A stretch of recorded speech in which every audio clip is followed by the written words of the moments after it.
চলে এসেছে বসন্তকাল, আমাদের সকলের প্রিয় ঋতুরাজ বসন্ত। তাই সবাইকে জানাই শুভ দোল পূর্ণিমা শুভেচ্ছা। আর এই রঙের কথা বলতে গেলে তো কবিগুরু রবীন্দ্রনাথকে তো আমরা ভুলতেই পারি না, কারণ তিনি এই রঙের খেলাকে এক অন্য মাত্রা দিয়েছেন। তাই তার প্রতি শ্রদ্ধা রেখে আজকে আমার নিবেদন রবি ঠাকুরের লেখা বসন্ত নাটকের একটি ছোট্ট অংশ। কবি, কবি। কি মহারাজ? আমি মন্ত্রণা সভা থেকে পালিয়ে এসেছি। সৎকার্য করেছেন মহারাজ, কিন্তু মহারাজের এমন সুমতি হলো কেন?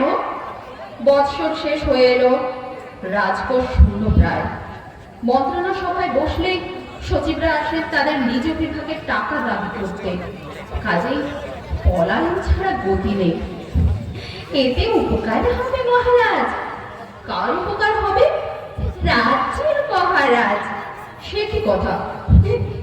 রাজা বাজে বাজে সরে দাঁড়ালে প্রজারা রাজত্ব করবার অবকাশ পায় যে। তার অর্থ কি?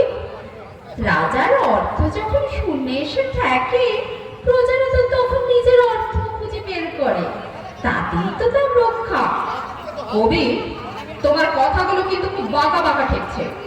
মন্ত্রণা সভা ছেড়ে এসেছি, আবার এখন কি তোমার সঙ্গ ছাড়তে হবে নাকি? না না না না মহারাজ, তার কোনো দরকার হবে না। আপনি যখন পলাতক, তখন তো আমাদের দলেই এসে পড়েছেন। তোমার দলে? হ্যাঁ মহারাজ, আমি তো জন্ম পলাতক।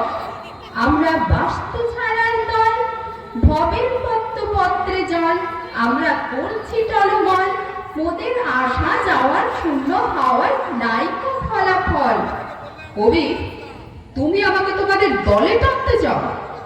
অত দূর এগোতে পারবো না। আমাকে মন্ত্রীরা মিলে সভা ছাড়া করেছে, তাই বলে কি কবির দলে ফিরে এসেছে? শুধু আমাকে দেখে ভয় পাবেন না মহারাজ, এই দলে আপনি রাজসঙ্গীও পাবেন। রাজসঙ্গী?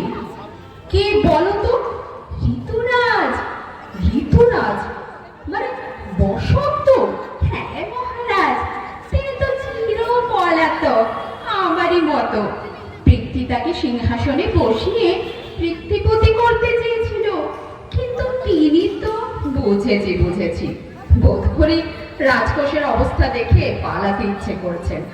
পৃথিবীর রাজকোষ পূর্ণ করে দিয়েই তো তিনি পালান মহারাজ। কি দুঃখে? দুঃখে নয় মহারাজ, আনন্দে। কবি, তোমার হেয়ালি রাখো।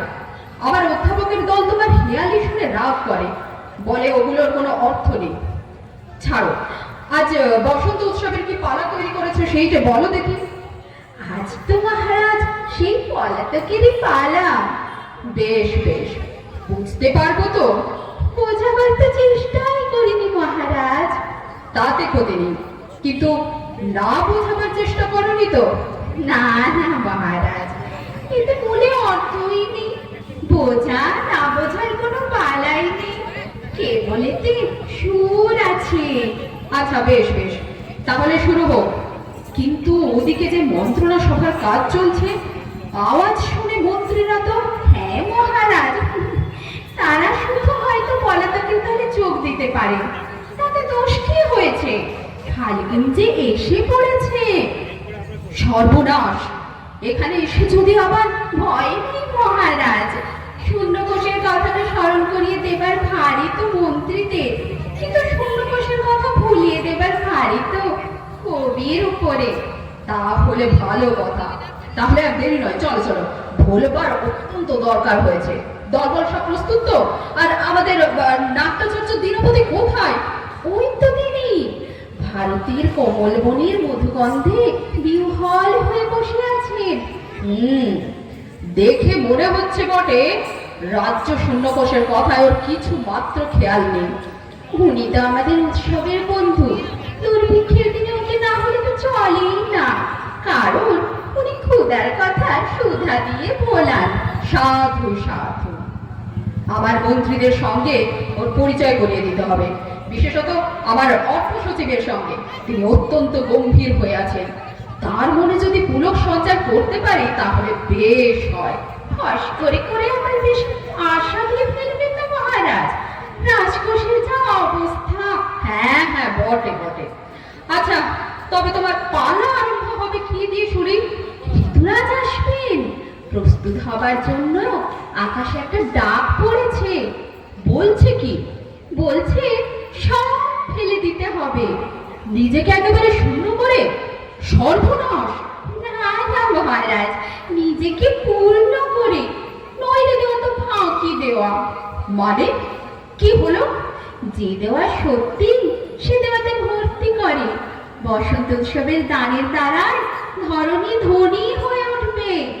তাহলে ধরণীর সঙ্গে ধরণীপতির তো ওইখানেই অমিল দেখতে পাচ্ছি। আমি তো দান করতে গিয়ে প্রায় বিপদে পড়ি। অর্থ সচিবের মুখ অত্যন্ত গম্ভীর হতে থাকে। যে দান সত্য তার দ্বারা বাইরের ধন বিকাশ পায়, অন্তরের ধন বিকাশ পেতে থাকে। ও আবার কি? এটা খুবই উপদেশের মতো শোনাচ্ছে। তাহলে দেরি নয় মহারাজ, গান শুরু হোক। সব দেবীকে সব দেবীকে সব দেবী পায়, আয় আয় আয়। সব দেবীকে সব দেবীকে সব দেবী পায়, আয় আয় আয়। আচ্ছা, দাবি তো কম নয়। মহারাজ, দাবি বড় হলে দান সহজ হয়, ছোট হলে কৃপণতা জন্মায়। ওহে কবি, তোমার ঋতুরাজ কই?